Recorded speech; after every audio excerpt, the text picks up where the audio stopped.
104.5 The Team, your home for New York Jets football, and one of our favorite guests, former special teams coach of the Jets, current analyst for SNY, Coach Mike Westoff. First things first, Coach, are you on the boat? Yes. Yeah, I'm just getting out. I just got back last night from New York and doing the draft shows, and today's first chance I had to come for about 10 days. You know, we're always open for a interview on the water, Coach. Yes, I am. So, yeah, Coach, we're more than willing to do this on the boat. You know, help you reel in a marlin or something.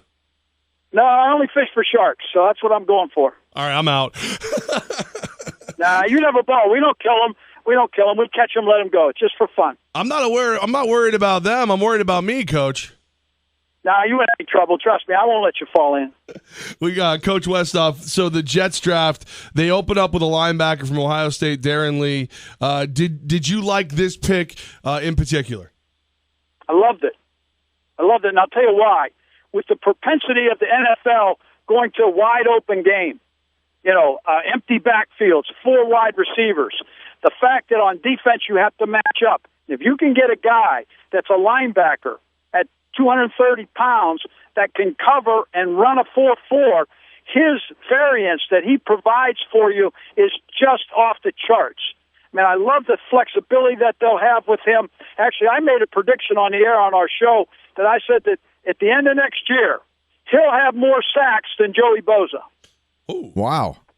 And I'm going to stick with it because he'll come from all the different blitz looks and the packages. So I'm going to stick with that prediction. Coach, is that where the league is heading? These kind of smaller, faster linebackers like what Todd Bowles had in Arizona? Yes, absolutely. It really is. Now, you've got to have somebody in there that can take on the guards and the run, but you're just not getting the static defense, the 3-4 where it's a base 3-4. They're moving it all over. They're shifting it over, under, and linebackers that can run and will make tackles. Those guys are at a premium today because of what offenses are trying to do to them. You can line this guy up as a nickel.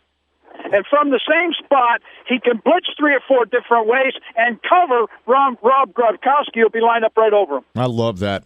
Coach, second round, Jets go for Christian Hackenberg.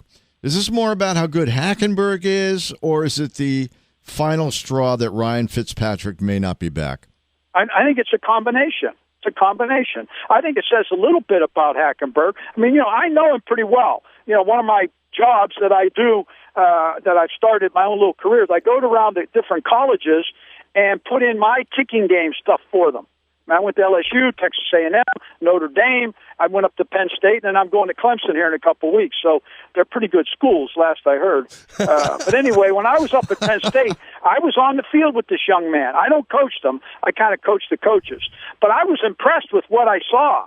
This is a big guy. Now, he did not have a cast of characters around him. Inexperienced young receivers, an offensive line that really was inefficient, no tight end. He had Jesse James when he was young. He completed his highest percentage of completions went to tight ends. Well, they had nobody to throw to. So is it worth giving him a chance? Yes. His technique is terrible. He's light years away, but he can really catch it up. He can pick it up. He'll learn. And he'll fit in there. So I think it says something about him. It also says a little bit about Ryan Fitzpatrick. I guess I still remember the Buffalo game. And he couldn't throw the ball across the gym. And so I'm not as impressed with him. I love the year he had. But that's the worst collective group of defenses that you will ever face who they faced last year. Take a look at the rankings. I can give it to you. I won't bore you with the numbers, but trust me, I can give it to you. And so I think, I'm disappointed that he's not in there right now, Ryan Fitzpatrick, getting ready. Now, did the Jets go way out on a limb for some crazy money? I wouldn't, just like the other 31 teams in the NFL said the same thing to him. Yep. No thanks. We think we can get better. We got Coach Mike Westoff on the phone breaking down the Jets draft and where they're at free agency right here on 104.5 The Team. Coach, if it isn't Fitz, can this team be competitive with this ultra-hard schedule with Geno Smith as their starting quarterback? I don't know. That's a good question. I think Geno tell you the truth, I think they'd like to get Fitz in, and I think they'll move on from Geno. That's my opinion. But if that doesn't happen, then Geno probably has to get the first day start. And I'm talking about, we've got practices coming up here pretty soon, rookie mini camps, OTAs, regular mini camps, etc. Everybody's going on the field, with the exception of the Miami Dolphins, because they think they're going to be ingenious and just sit in meetings and work on life skills. That'll be interesting till somebody fouls up. Then I don't think that's going to be so smart. But that's just my opinion. I'm not as crazy about it as everybody else is. I think you should be practicing 1 hour. Give me 1 hour. Yeah. And then leave me alone as a coach. That's all I need in the mini camp. But don't tell me I can't have an hour, because you're going to get some guy with life skills. I want to throw up. That's just how I feel about them. And I guess I'm being pretty honest. I love but anyway, Westoff, there's plenty of time for Geno to be in there and compete, and for for Bryce Petty to get a shot, and for Hackenberg. Give them all a chance. Let's find out. They got preseason games. And as I mentioned before on a show that I did, they keep scoring those games in case nobody knows. They count. I want to see these guys out there against the New York Giants. And let's find out. Then we'll know who our starter will be on day one if Ryan Fitzpatrick is not there. Coach Mike Westoff on the phone on 104.5 The Team, Levack and Wolf. Coach, as you look through the rest of the draft for the Jets, any other big surprises, any big takeaways? I like the defensive back from North Carolina State. I like his versatility. He'll help on special teams. He's a guy that can run. He's a solid guy. The linebacker from Georgia will take Calvin Pace's place tomorrow. That's a flop. They just did a flop there.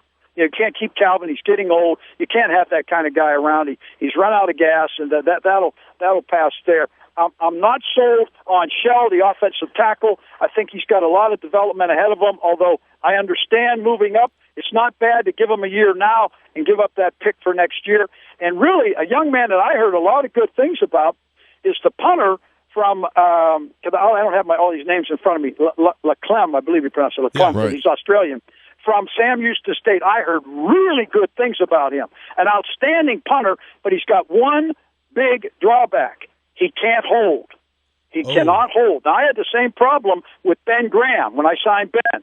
And what I did for Ben to make him a holder, you wouldn't believe, including having his wife throw it to him in the living room every night. Every night. That's great. But to Ben Graham's credit, Ben really did a great job and learned. I ask you a question. Yeah. When's the last time you heard of a great Australian baseball player?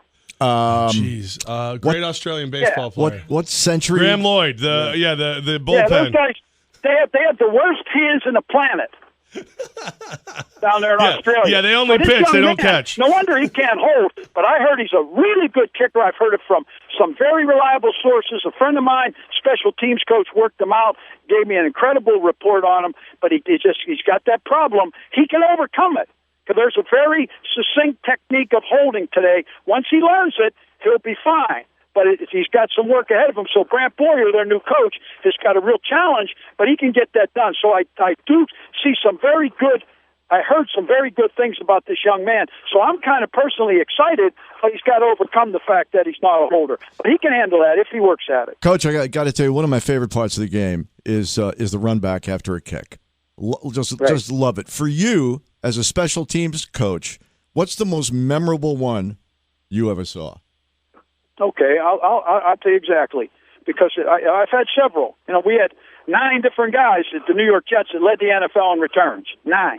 Nobody ever touched that record. We did that.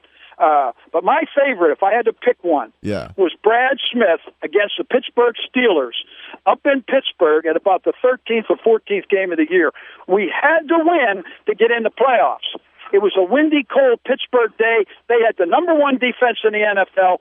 They won the toss, and they elected to defer, knowing they wanted to kick off and get us pinned in the hole and get their defense on the field. Well, they kicked off. We ran 96 yards for a touchdown. Mike Tomlin, he was ready to jump off the Fort Pitt Bridge, and we went on to win that game by 4 points.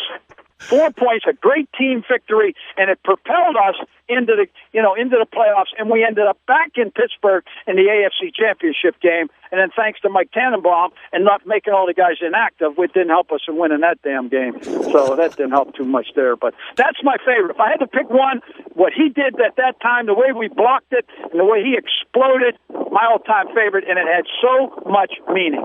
Coach, I love you. You're an amazing speaker. Right. I want to go play football right now. Yeah. I don't know. I'd be happy to have you.